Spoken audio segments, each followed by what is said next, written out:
Le Glonec, merci d'être avec nous. Vous êtes historien, vous êtes professeur à l'université de Sherbrooke, c'est au Canada. Vous enseignez l'histoire d'Haïti et des Amériques noires notamment. Vous êtes l'auteur de ce livre, L'armée indigène, la défaite de Napoléon en Haïti. Le livre est publié aux éditions Lux. Alors, vous vous penchez donc sur cet épisode méconnu de l'histoire de France et de l'histoire d'Haïti. Racontez-nous la bataille de Vertières.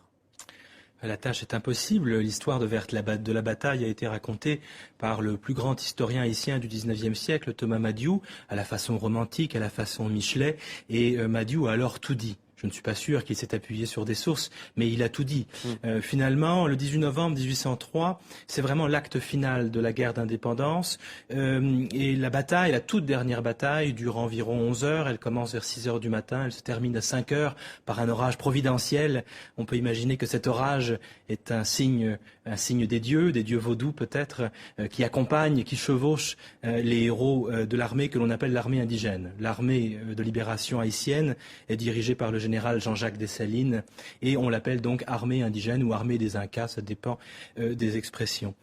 Cette bataille n'est pas marquée, le soir il n'y a pas vraiment de vainqueur ou de vaincu, mais ce qui est certain c'est que dans la nuit du 18 au 19 novembre, le fort de Vertières est évacué par Rochambeau, et c'est la fin d'un rêve de résurgence finalement d'un monde colonial français. Ce rêve est le rêve napoléonien, il s'effondre le soir du 18 novembre 1803. En quoi est-ce, selon vous, un moment clé de l'histoire de ces deux pays ? C'est un moment clé puisque le 18 novembre 1803, la plus belle colonie du monde atlantique français, la plus belle colonie du monde atlantique en général, s'effondre. Et il n'y aura plus jamais d'esclavage à Saint-Domingue ou en Haïti. Donc c'est un moment très important pour l'histoire d'Haïti et pour l'histoire de France, mais aussi pour l'histoire du monde moderne, puisque ce qui se passe ce soir-là, c'est toute l'idée esclavagiste, et c'est le dogme de la race qui est battu en brèche par des citoyens et aussi des citoyennes, puisque les femmes sont présentes sur la scène le jour de la bataille. L'idée de race, l'idée d'esclavage racial est battue en brèche, et à la place, ce qui triomphe le 18 novembre 1803, c'est le droit à la vie, le droit à la liberté, et le droit à la citoyenneté. Il s'inspire en fait des idéaux de la Révolution française. Alors qui s'inspire de qui ? On pourrait dire l'inverse. On pourrait dire finalement que les Français se sont peut-être aussi inspirés de la lutte des esclaves de Saint-Domingue, qui se révoltent à partir de 1791 et qui obtiennent leur liberté. Ils n'attendent pas qu'on leur donne la liberté. L'esclavage est aboli, certes, en 1794 en France, mais il est aboli parce que les esclaves eux-mêmes, à Saint-Domingue, sont allés chercher leur liberté au terme d'une résistance héroïque. Qu'est-ce qui va découler de cette page de l'histoire ? Quelles sont les conséquences concrètement ? Alors, j'ai envie d'insister ici sur les conséquences d'ordre mémoriel. La conséquence principale en France, c'est que la bataille de Vertières n'existe pas. Le mot Vertières est un mot qui n'existe pas dans l'histoire et la mémoire française, et j'encourage tous ceux qui nous regardent à ouvrir leur dictionnaire des noms propres et à chercher le mot Vertières. Vertières n'existe pas. Cette défaite a été occultée, elle a été effacée. Elle est scandaleuse. Elle est scandaleuse parce que finalement, la plus puissante armée du moment est défaite par une troupe d'anciens esclaves qui ne doivent pas être citoyens, selon les généraux français, selon Napoléon.